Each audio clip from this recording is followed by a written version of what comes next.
Alison, I see you're here. Hello. Hello. I need to find you. Sorry, there is a lot of people. Oh, here you are. I'm gonna pin you. I just pinned you, so you are gonna be visible for everybody more easily. And before your talk, I would like to introduce you if possible. I would like just to read a few lines about you. Here we go. Alison is the Director of Conservation Science and Strategy for the Nature Conservative, for the Nature Conservancy in Massachusetts. I think I'm a little sleep deprived, I apologize. As a conservation leader and innovator, Alison has over 20 years of experience working across boundaries to develop and implement strategic initiatives to protect healthy rivers, estuaries, and oceans, and the benefits they provide to people. A little bit more about Alison. Alison specializes in influencing policy through sound science, building partnerships and finding intersections among differing perspectives to build support for conservation action among decision makers and the public. She has worked on the Mill River Restoration Project since 2005, and focusing on migratory fish and river herring restoration along the Atlantic coast through research, stakeholder engagement, and policy development. And under her leadership, the removal of 3 dams and the construction of a fishway were completed in 2018, resulting in growing river herring population, improved water quality, and reduced flood risk.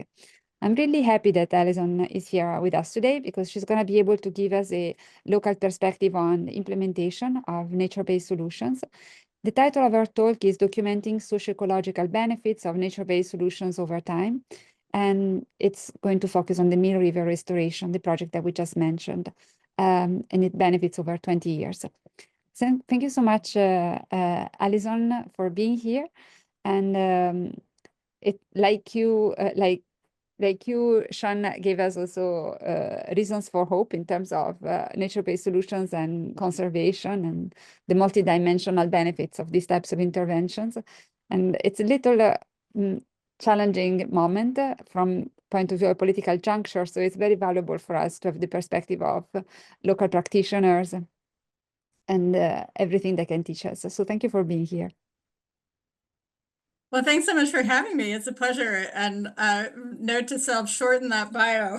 No, I really wanted to showcase your work. So thank you. All right, so I will share my screen. Let's see. Okay, looks like it's sharing. Is that working? Yes. Okay, so I'm going to shrink you so I won't be able to see you. Feel free to yell if you want to get my attention. No worries. So usually we ask the students to put comments in the chat, and then if there is anything that requires clarification, I will speak up. So okay. Don't worry about the chat. Perfect. Okay. So you mentioned the title, and I'm going to start at the global level and tell you a little bit about the Nature Conservancy, and then bring it down to the region and then to the local level, and how individual projects contribute to our understanding and how we're thinking about using this project. That's a very early example of nature-based solutions, predates the term. What we can learn from that and bring forward to share with the world. And are we going to advance? There we go. So the mission of the Nature Conservancy is to conserve the lands and waters on which all life depends. There are about 5,500 staff working around the world in 80 countries, all toward a shared set of goals for 2030. And they're driven by global frameworks such as the Paris Accord. We are still in. One person doesn't decide, whether we can solve climate change. So all 5,500 of us are very much still in on meeting the Paris Accord, as well as 30 by 30. So tackle climate change, mitigation and adaptation, healthy oceans, fresh water, and lands. And the approach that we take to that, so we're basically focused on solving the climate and biodiversity crisis, so a twin crisis or crises. We do that through three priorities. So providing food and water sustainably, protecting oceans, freshwater, and lands, and climate change. So renewable energy transition, natural climate solutions, which are part of nature-based solutions. And for climate adaptation, our goal is 100 million people benefiting from nature to adapt to climate change. So the rest of what I'm going to talk about, the reason that this is a swirl is that, you know, multiple things are related, as the prior speaker was sort of referring to. You know, we're looking for multiple benefits in our investments. So the rest of my focus will be climate adaptation and resilient freshwater, but there are lots of other connections. And I'll note the pieces that go around the outside, the cross-cutting strategies. Science is a really critical part of what we do, policy and public funding, as well as engaging with Indigenous and community leadership and human rights. So that's our conservation framework. And the reason that we used nature-based solutions as our primary toolbox is, I know this is a focus of your course, nature-based solutions have multiple benefits and connect biodiversity and human well-being. The only clear pathway to meeting all of the sustainable development goals is to use nature-based solutions as a key part of our toolbox. So from here, again, focusing on climate adaptation and freshwater, more particularly on solving the problem of flood risk and freshwater biodiversity loss related to dams. So in the Northeast US, so I'm located in Massachusetts. I'm talking to you from just outside Boston. There are almost 14,000 dams, as shown on this map. This happens to be a prioritization of dams for migratory species. So the red are the highest priorities for removal to benefit migratory fish.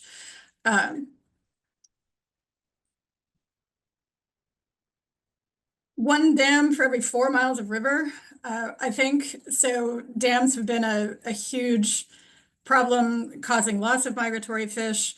That's been known for many decades. We much more recently have recognized the role of dams in increasing flood risk, particularly here in the Northeast, where the majority of our dams are not serving the purpose for which they were built. Very few of them actually provide flood control. They more typically increase risk of flooding for communities. So we also have been at the forefront of removing dams. So the picture in the lower right is from American Rivers database, which shows 83 dams have been removed in Massachusetts. So 3 of the dams I'm going to talk about today are in that list. And part of the way that we have been able to mainstream dam removal is to share information about, you know, the approach, the benefits, the risks. And so the Mill River Project was a case study in the Army Corps of Engineers, Engineering with Nature Atlas, which was published in 2021, really trying to get the information out about what we're learning with these nature-based solutions projects. So zooming down a little bit more to the Taunton River watershed in southeastern Massachusetts, it's most of the land area between Providence and Boston in interior southeast Mass, drains to Narragansett Bay in Rhode Island. It's about 500 square miles. It's one of few rivers up and down the Northeast coast that have no dams on its main stem, which is sort of a key reason why the Nature Conservancy and me have been working there since about 2002. With a focus, we were originally drawn there by a concentration of globally rare species and natural communities and a healthy population of river herring, which has benefited from the free-flowing main stem, as well as the 3 dams that are on the Nemasket River which flows out of the largest natural lakes in Massachusetts, there in the southeast corner of the watershed. Those dams have had fish passage since they were built starting in the 1600s. So that run of river herring is one of very few that has been continuous since pre-colonial times. So it's considered to be quite biologically important. So we started out thinking about how can we give those fish more options, because having only the option of swimming all the way 40 miles upstream and not being able to really access any of the other historic habitat, we thought that that was something that we could correct, and it made sense because we hypothesized that that was a resilient run. And I could share some publications with more details about that.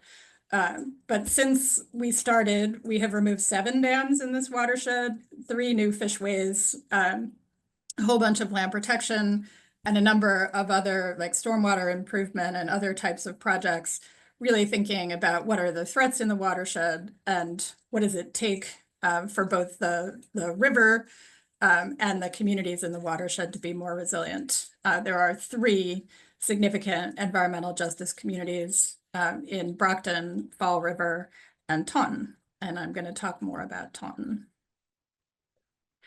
So the notion of restoring river herring to this area had been around for quite a while.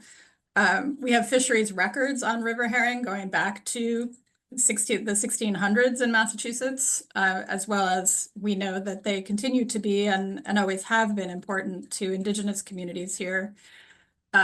So the State Fisheries Agency at the time asked biologist Dr. David Belding to do a comprehensive analysis of where river herring could be restored. And he concluded in his published report that the Mill River was never coming back, that establishment of the fishery was an impossibility because it was polluted and obstructed by dams. There also had been flood risks on the Mill River, documented for quite some time. This is an 1886 photo that hangs in the Taunton Public Library of flooding in downtown Taunton on the Mill River. This is a 1960, I can't remember, it's 62 photo of concerns about the potential for dam failure in flooding at Whittenton Dam. And then coming forward to October of 2005, this is a CBS News photo of that same dam that the person was pointing at in the prior photo. And this was really the turning point from saying, okay, it's polluted. Okay, there's dams and we can't have the fish back. Okay, we have flooding concerns and the dams are part of that, to 2,000 people were evacuated in October of 2005 amid fears that Whittenton Dam would collapse, and that collapse of Whittenton Dam would cause a cascade of dam failures of the 4 successive dams, including a very large impoundment of a few hundred acres and in the highest dam. So really significant fear for a catastrophic flood to happen in Taunton.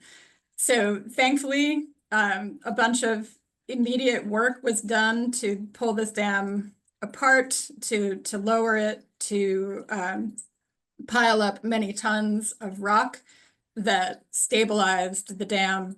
It stopped raining, people went back home, and that launched 13 years of effort to remove 3 of those dams and reconstruct a 4th. So I'm going to go on to what happened there. So you see the map on the left, the 4 dams in very close succession. None of them were serving the purpose for which they were built. They were all in poor condition. Most of them hadn't been used for any purpose in, sometimes as much as 100 years, as in the case of the Hopewell Dam, the lowest one. But people were just sort of accustomed to them being there. Some people thought that they actually, the presence of the dams had made them more safe in the situation of that flood. So it took us 7 years through to basically invent the permitting process and the engineering approaches that were going to be necessary to address the situation.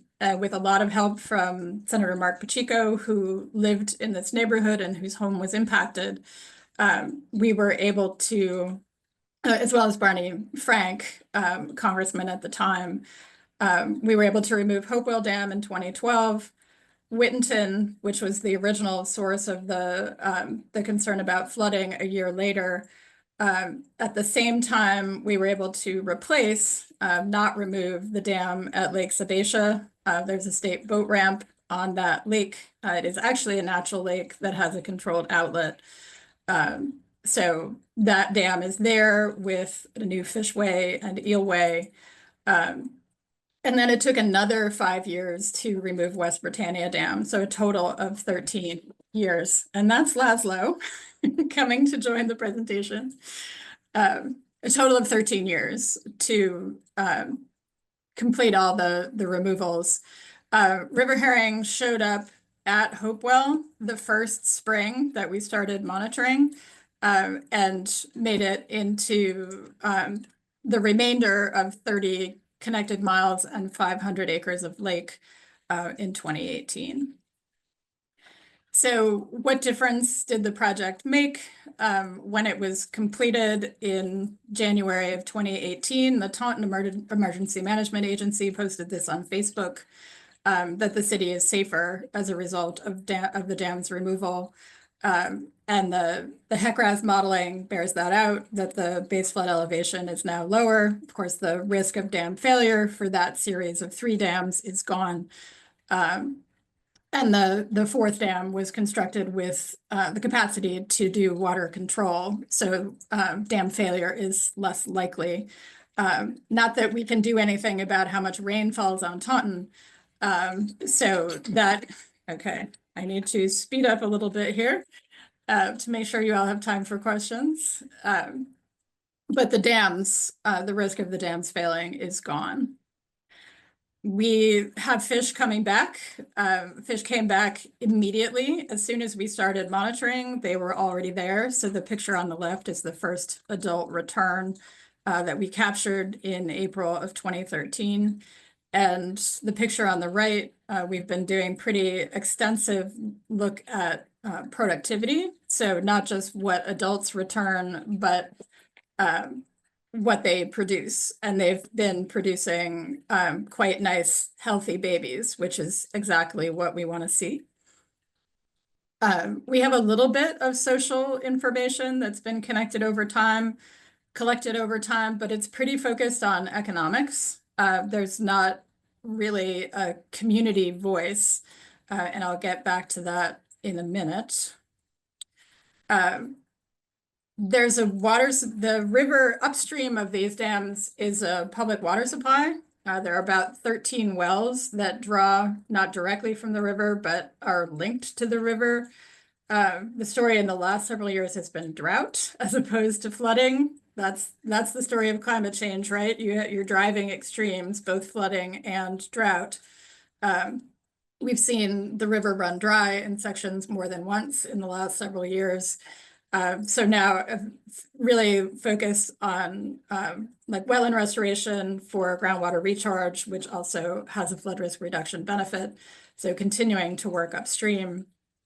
And the partnerships that were built around the Mill River have grown into whole watershed partnerships. The Resilient Taunton Watershed Network was the first resilience network in the state. There are now many of them, but this one was founded in 2012. So our town, as well as the Taunton Wild and Scenic Stewardship Council and others, continue to work together to advance projects. There's a major flood risk reduction project going on over in the southeast side of the watershed around those lakes where I said all the river herring are going. So pretty big investments continue in this watershed. And what we're doing now to really bring the science and learning together is this 20-year synthesis. So looking at, because there has been a bunch of monitoring by a bunch of different people for a bunch of different reasons that it has been partially coordinated.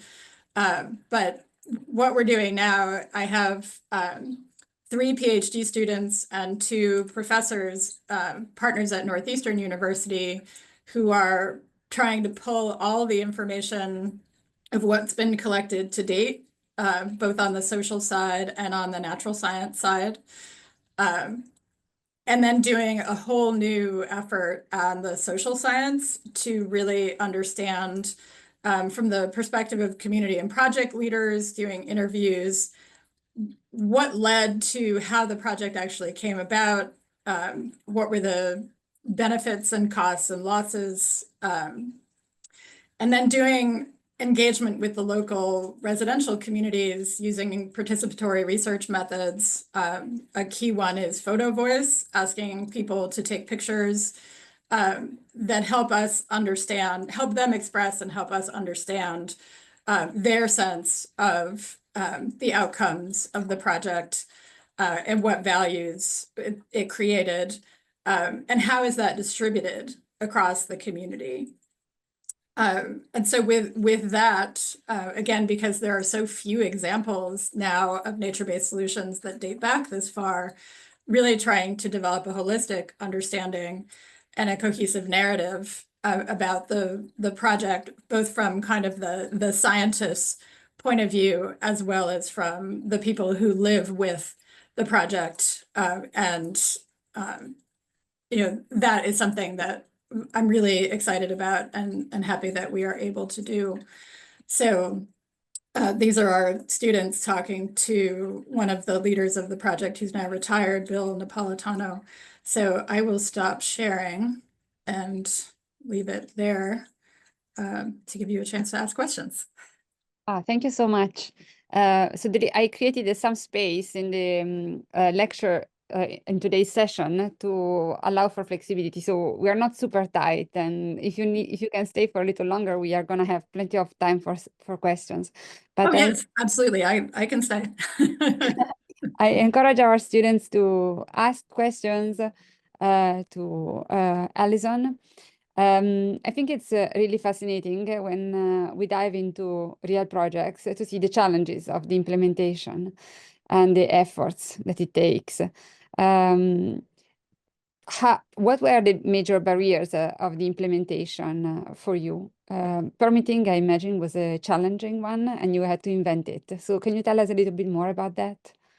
Sure. So the permitting, I mean, essentially environmental permitting, and we are both blessed with very strong environmental laws in Massachusetts and have realized that those laws evolved in reaction to development that did all this damage, including building dams. But when it came to restoration, the people who were writing the laws didn't really think about what it would take to do restoration. So some of the same types of things like dredging and filling, specifically that are regulated under wetlands laws, are things that you need to do if you're going to remove a dam and or restore an oyster reef or build a living shoreline. And so we had to start from that challenge, that we were trying to do some of the same literal activities that the laws had reacted to, and the perceptions of the community. So environmental justice community, although there's around Whittenton Dam, around the upstream area is a little bit wealthier and not EJ. So there's a spectrum of socioeconomic condition that we think probably plays a role in people's perceptions. But the sense that whatever we might be trying to do, we outsiders, even though I grew up 15 minutes away from there, I don't live in Taunton, that we outsiders were trying to do something that was harmful to the community. So it took a lot of leadership from the local community. Bill Napolitano, who was pictured there in the last shot, was the environmental planner for Southeast Regional Planning and had an office that was evacuated. He had a door that people could knock on. So these are things that are, are starting to be revealed in the work that we're doing now. Like the fact that Bill was there in town with a door that they knew who he was. They didn't know who I was, but they knew who he was. The sense that there was some accountability to that. There was someone that they could find, someone they had seen before. So those were huge barriers, thinking from that side. And then what were the elements that allowed those to be overcome, or the things that we're really trying to capture now? How did we do the impossible? Yeah. Because it sure felt impossible for a lot of those 7 years. And we would, in our team meetings, we actually would put up that quote and remind ourselves that someone had said what we were trying to do was literally impossible. So we shouldn't be surprised that it was hard. Yeah. When we did a survey of Massachusetts municipalities asking them about what are the challenges for that they encounter for resilience planning, they often say permitting, and they often say staffing capacity. In this case, the Nature Conservancy was providing support for this project. What are possible strategies to improve technical skills at the local level? And in other words, now that there is a blueprint, this project, can this type of intervention be exported to other areas using the lessons learned from this project in other areas? Is it doable, or is it too local of an experience? What is your take on this? I know it's doable. I mean, so part of the fact that 83 dams have been removed in Massachusetts now, it's replicable in Massachusetts. And there are some key elements of that. And I think something like 2,100 dam removals are in American Rivers database. Some of those are quite old, so they're not all necessarily like current era, same context, but some really big dam removals have been done lately, like the Klamath, the Elwha. I mean, that goes back more than 10 years. So I would say that dam removal is mainstream as a solution. Now the challenge is, how do we scale it? How do we take the things that have worked? So, the town of Plymouth, I think more dams have been removed in Plymouth than any other town. They have a leader in Dave Gould, their natural resources director, who has, sort of embraced that and built a team and figured out how to do things in his town, which has, Plymouth certainly has greater financial resources than some other communities in the state. But that is a town that has really stepped up and gotten a lot done, with their own leadership. At the state level, the Massachusetts Division of Ecological Restoration, who was the lead of the Mill River work, has evolved quite a bit over time, and really has taken on a focus for nature-based solutions, creating multiple benefits for people and nature. A big part of why so many dams have been removed statewide is that state support. So now I think the question is, okay, you're always going to need a local partner. The state, the Nature Conservancy, whoever can provide technical assistance, we can provide funding, we can bring lessons. You always have to have someone who is focused on getting the thing done on the ground. So how do you create or grow that capacity? What kind of funding does that take? I think that's sort of the fulcrum now. is how do we answer that question? I would love to go back to this point in a second, specifically about funding. But there is a question from Xiao Jing. Would you like, and there is also a question from Anna on in the chat. Xiao Jing, would you like to ask your question? Yes. Hi, Alison. Thank you so much Hi. for talking about the Mill River. That I have no idea that the place we usually go has suffered from this dam building, all those things. And you mentioned you guys measured the fish, and you're glad to see that. That's kind of the indicator for the implement effect, right? So do you have another like a long-term goal, long-term indicators that tells us, okay, what we did really bring the Mill River resilient back? Other long-term indicators besides the fish.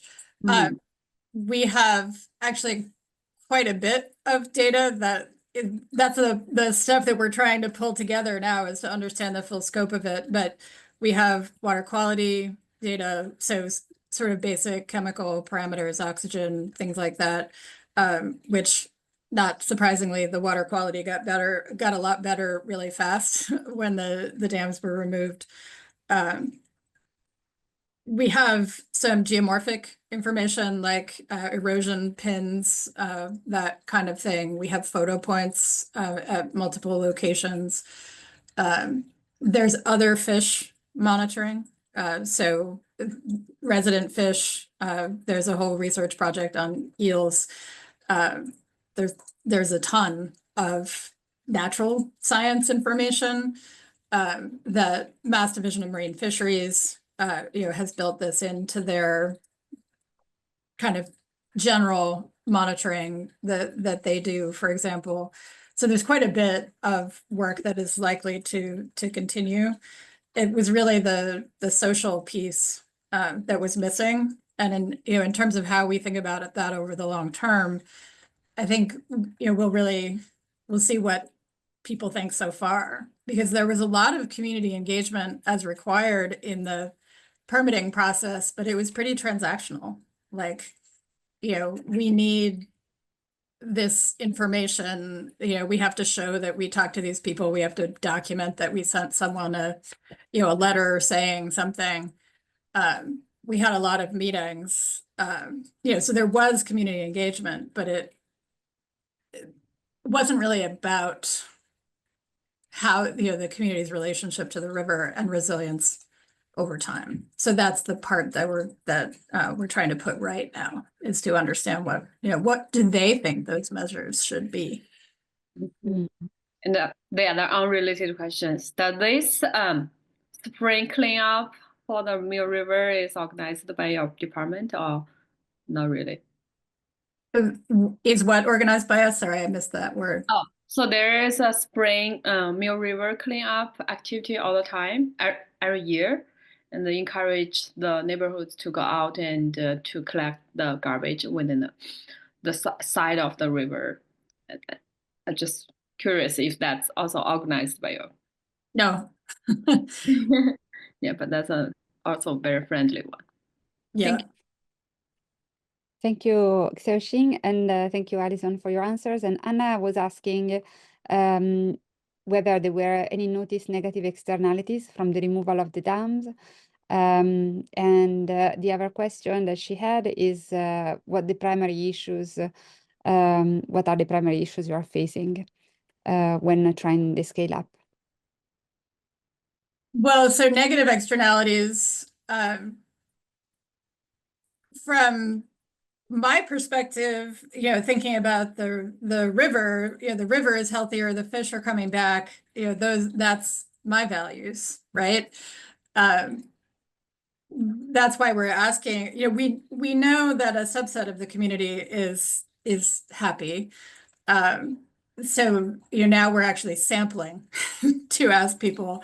And one of the slides that I included, the one about economics, is really old. And I include that on purpose because it sort of shows old thinking, or partial thinking, I guess, like, the assumption that an increase in property values is necessarily a good thing.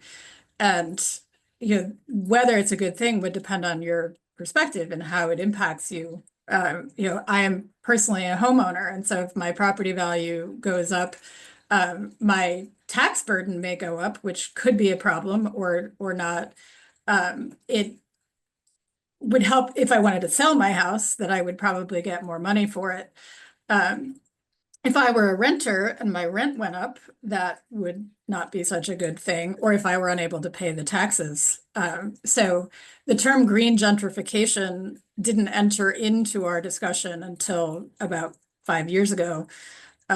So really trying to understand, particularly in the EJ portions of the community, we know that, the water is cleaner, like from a pollution reduction, all of that stuff is measurably better. How have people experienced that? We have to ask them. And it's going to be really interesting to find out, how those perceptions vary. And now I said so many words, I forgot the second part of the question. No worries, but I will follow up also on the first question. I'm curious to see the outcomes of the study. But for the second part, what are the primary issues you're facing when scaling up the interventions? Other than, in parentheses, other than getting buy-in or funding. Other than those things. Are those things the primary issues? So if you had to rank the difficulty?